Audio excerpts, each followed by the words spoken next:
Whether at sea level, the top of Mount Everest, or flying 100,000 feet in the air, the always horizontal horizon line always rises up to meet the eye level of the observer and remains perfectly flat. You can test for yourself on a beach or hilltop, in a large field or desert, aboard a hot air balloon or helicopter. You will see the panoramic horizon ascend with you and remain completely level all around. If the Earth were actually a big ball, however, the horizon should sink as you ascend, not rise to your eye level, and it would dip at each end of your periphery, not remain flat all around. Standing in a rising balloon, you would have to look downwards to the horizon. The highest point of the ball Earth would be directly beneath you and declining on each side. Amateurs have sent balloons to heights of over 121,000 feet, and you can watch video online of the horizon rising with the camera level and remaining perfectly flat 360 degrees around. NASA videos and other official sources, however, such as the recent Red Bull skydive at 128,000 feet, have been caught adding fake curvature to the Earth via wide-angle lenses and post-production work. Panoramic photos atop Mount Everest also often claim to be displaying Earth's curvature, but this is simply the result of distortions and limitations inherent in wide-angle lenses. Samuel Shenton wrote, "The camera-distorted horizons have always been a misleading factor with those who have not freed their minds from the planet or globe Earth indoctrination. 3 or 4 years ago, the USIS booklet Science Horizons carried a note to the effect that the Americans hoped to produce a lens which would not distort level horizons. So far, I am not aware that such aid to truer photography has yet been made available. Flat earthers, however, can prove that due to the known laws of perspective, the horizon optically rises and remains level with the observer's or the camera's eye, no matter what height is achieved. In fact, the Earth immediately beneath balloon, airplane, rocket, or capsule presents a dish-shaped or concave-like appearance, the point of Earth immediately below the vehicle appearing the lowest. It is not the highest point of your globe Earth, with the dip or curvature of the ball sweeping away downward to a horizon far away below the eye level. If the Earth were actually a big ball 25,000 miles in circumference, the horizon would be noticeably curved even at sea level, and everything on or approaching the horizon would appear to tilt backwards slightly from your perspective. Distant buildings along the horizon would all look like leaning towers of Pisa falling away from the observer. A hot air balloon taking off, then drifting steadily away from you on a ball Earth would slowly and constantly appear to lean back more and more the farther away it flew, the bottom of the basket coming gradually into view as the top of the balloon disappears from sight. In reality, however, buildings, balloons, trees, people, anything and everything at right angles to the ground or horizon remains so regardless the distance of the observer. B. Chasbro wrote, "The marine horizon, from whatever position it is viewed, always appears to be, and is, in fact, a perfectly level line, and since this appearance is the same in all parts of the world, its surface must be level, and therefore the Earth is a plane. This may be proved to be the case by erecting at a suitable elevation on the seashore a duly leveled board or a string, at right angles to a plumb line, tightly stretched between 2 vertical poles.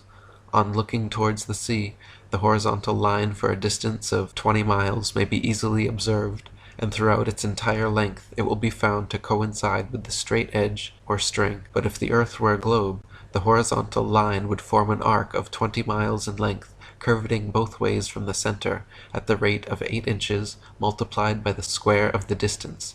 Hence the horizontal line at either end of the distance ought to be depressed some 66 feet below the horizon in the center. But as no such appearance is ever presented, it necessarily follows that the Earth cannot be a globe, or other than a plane. Anyone can prove the sea horizon perfectly straight and the entire Earth perfectly flat, using nothing more than a level, tripods, and a wooden plank.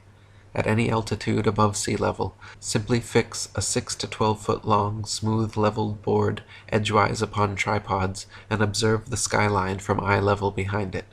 The distant horizon will always align perfectly parallel with the upper edge of the board.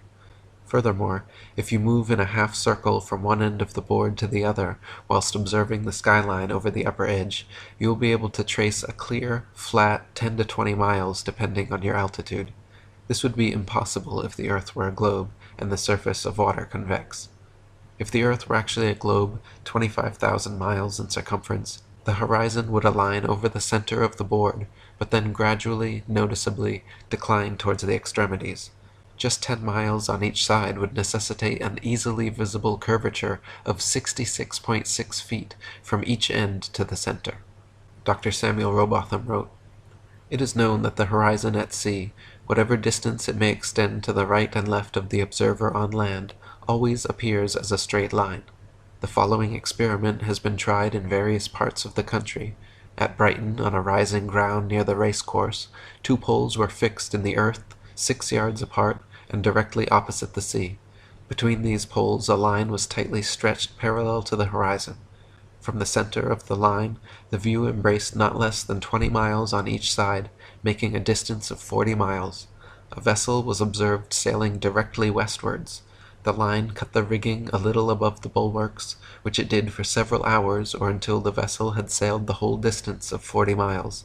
The ship coming into view from the east would have to ascend an inclined plane for 20 miles until it arrived at the center of the arc, whence it would have to descend for the same distance. The square of 20 miles, multiplied by 8 inches, gives 266 feet as the amount the vessel would be below the line at the beginning and at the end of the 40 miles. From the high land near Portsmouth Harbour in Hampshire, England, looking across Spithead to the Isle of Wight, the entire base of the island, where water and land come together, composes a perfectly straight line 22 statute miles long. According to the ball earth theory, the Isle of Wight should decline 80 feet from the center on each side to account for the necessary curvature. The crosshairs of a good theodolite directed there, however, have repeatedly shown the land and water line to be perfectly level. On a clear day from the high land near Douglas Harbour on the Isle of Man, the whole length of the coast of North Wales is often plainly visible to the naked eye. From the point of Ayr at the mouth of the River Dee to Holyhead comprises a 50-mile stretch, which has also been repeatedly found to be perfectly horizontal. If the Earth actually had curvature of 8 inches per mile squared, as NASA and modern astronomy claim, the 50-mile length of Welsh coast, seen along the horizon in Liverpool Bay, would have to decline from the center point an easily detectable 416 feet on each side. Dr. Samuel Rowbotham wrote, "But as such declination or downward curvation cannot be detected, the conclusion is logically inevitable that it has no existence. Let the reader seriously ask whether any and what reason exists in nature to prevent the fall of more than 500 feet being visible to the eye, or incapable of detection by any optical or mathematical means whatsoever. This question is especially important when it is considered that at the same distance, and on the upper outline of the same land, changes of level of only a few yards extent are quickly and unmistakably perceptible. If a man is guided by evidence and reason, and influenced by a love of truth and consistency, he cannot longer maintain that the earth is a globe. He must feel that to do so is to war with the evidence of his senses, to deny that any importance attaches to the fact and experiment, to ignore entirely the value of logical process, and to cease to rely upon practical induction."